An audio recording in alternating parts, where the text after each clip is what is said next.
All right, class, go ahead and open up your books to page 597 today. This is Volume of Cones, Lesson 2. All right, so pause it if you need to, get open to page 597.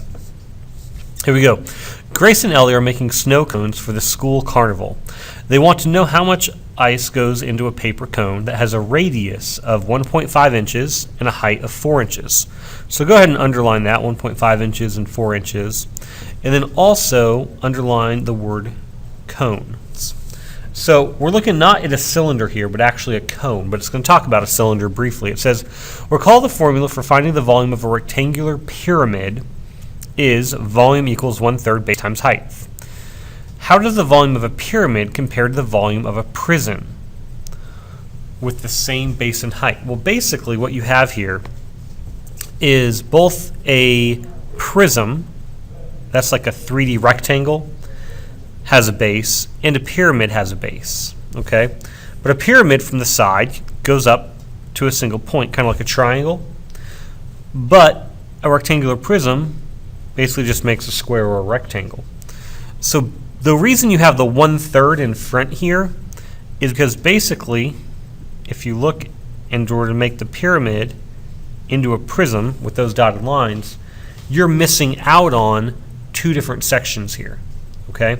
So that's why it's only got one of the three sections in the shape. So that's why it's 1/3. So how do they compare where the volume of a pyramid is only 1/3 the volume of a prism, okay? Number 2 says, what is the formula for finding the volume of a cylinder? Well, think back to the last section. V equaled what? Well, a cylinder has a round base, so pi r squared times the height. Okay, that was from yesterday's video or the previous video. What is the volume of a cylinder with a radius? So here it's a cylinder with a radius of 1.5 inches and a height of 4 inches. Well, first step is write your formula. V equals pi r squared times h. Underneath, you plug in what you know. Pi is 3.14, although we'll actually use the pi button in our calculator, but I'll just write 3.14 for now. Times r, the radius, which is the 1.5 squared, times the h, which is 4. Make a little arrow. So V equals pi, 3.14, times, I forgot to square the 1.5. Now I'm going to take my calculator and actually square 1.5 times 1.5, and I get 2.25. So the 3.14 times 2.25 times 4. I'm going to multiply that all together, except I'm going to use my pi button. Instead of pi, it's 3.14. So pi button times 2.25 times 4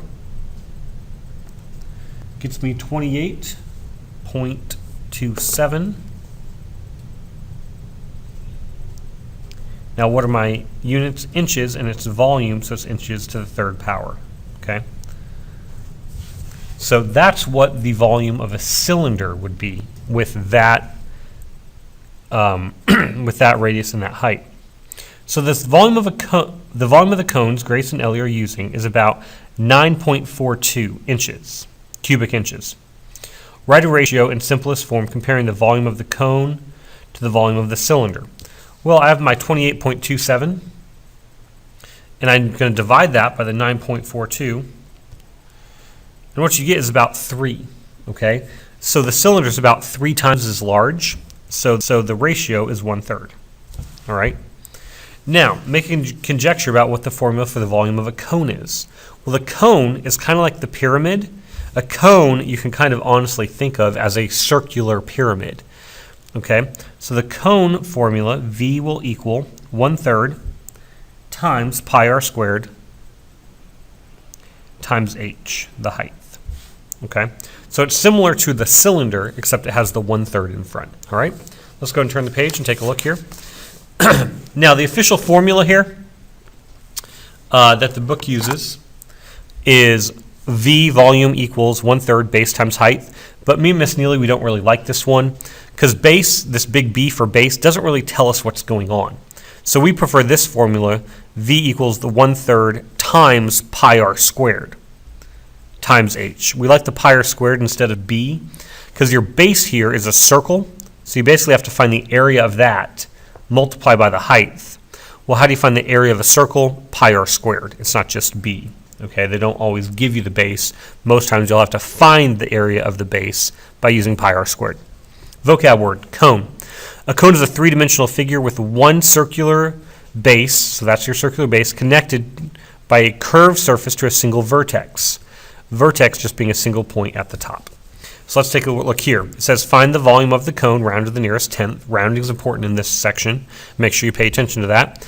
So we use our formula. Here we see a radius is 3, so they plug that in. Then the height, usually dotted lines represent the height, that's 6. Multiply. Notice the squiggly equal signs because we rounded, okay? So now let's do this one on our own. Let's take a look at A. First of all, we write our formula. So we're going to write V equals 1/3 times pi r squared. Underneath, plug in what we know. Volume equals 1/3 stayed the same, times pi is 3.14, times r, which I look here at the shape, my r is 2 squared, times, oh, I forgot my formula to put times h. So times the height h, which is 7. So V equals, I'm going to get rid of my exponent so I have all multiplying across. So I'm going to have 1/3 times the pi, 3.14, times, what's 2 squared? 2 times 2 is 4, times 7. Now that everything is just being multiplied together, I'm going to take my calculator and multiply it all. So I'm going to use 1/3 times the pi button, times 4 times 7, and I get 29.32. Now it says 0.32. Directions say round to the nearest tenth. So if I look here at 0.32, the 3 is the tenth. I look behind. The 2 tells the 3 to stay the same. So 29.3, don't forget your units, feet cubed. All right, and circle that or box it. That's your answer. Now do B on your own down here, and me and Miss Neely will check that tomorrow when we check notes. Alrighty, example 2. A cone-shaped paper cup is filled with water. The height of the cup is 10 centimeters. The diameter is 8 centimeters. What is the volume of the paper cup? Round to the nearest tenth. Basically, same formula, same stuff we did here, except instead of a picture, we have a word problem, but same basic idea. Now, look here, because some of the word problems aren't quite as basic, like this one here. It says April is filling 6 identical cones. So how many cones here? 6.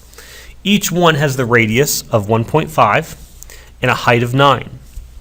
What is the total volume of the cones? So I need to find the volume of one cone and then multiply it by 6 because it's wanting the total volume of the cones, round to the nearest tenth.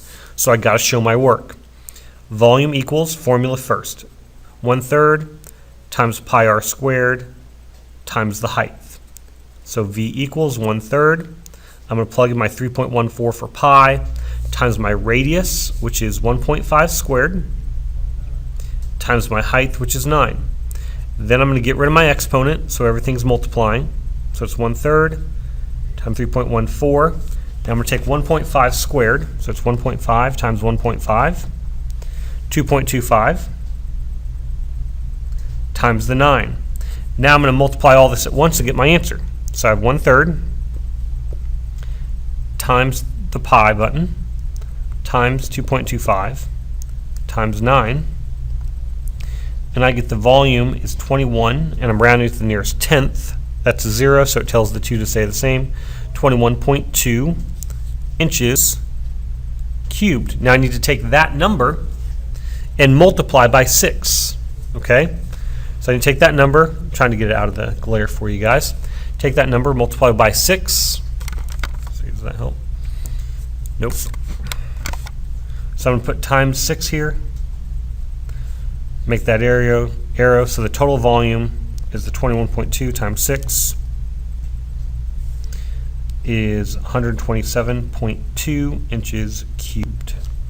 That would be your final answer. Don't forget to multiply by 6 on that type of problem. This one's a little bit different. It says find the volume of the solid, round to the nearest tenth. Well, here you have two different shapes going on.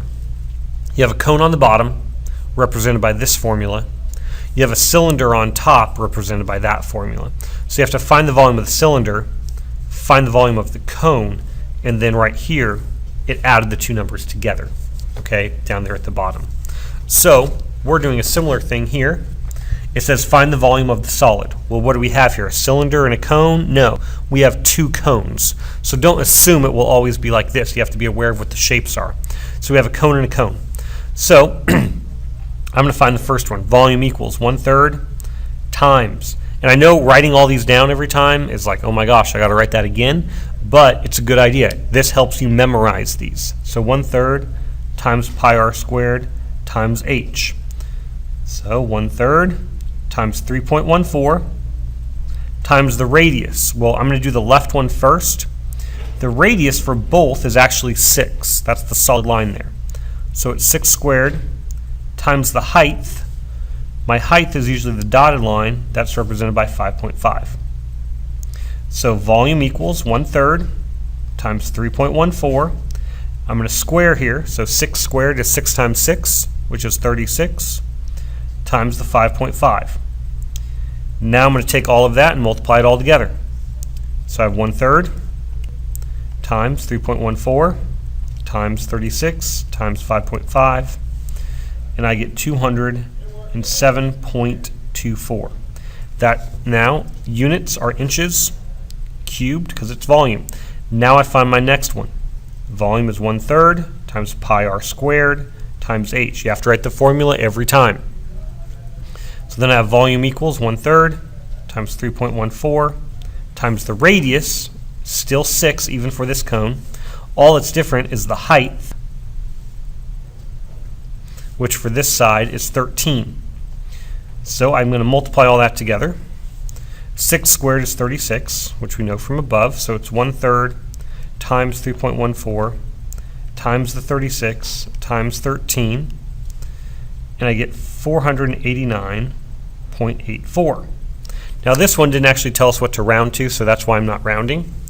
So I take this number, add it to this number, so add 207.24, and I get a final volume of 697.08. Don't forget units, inches cubed.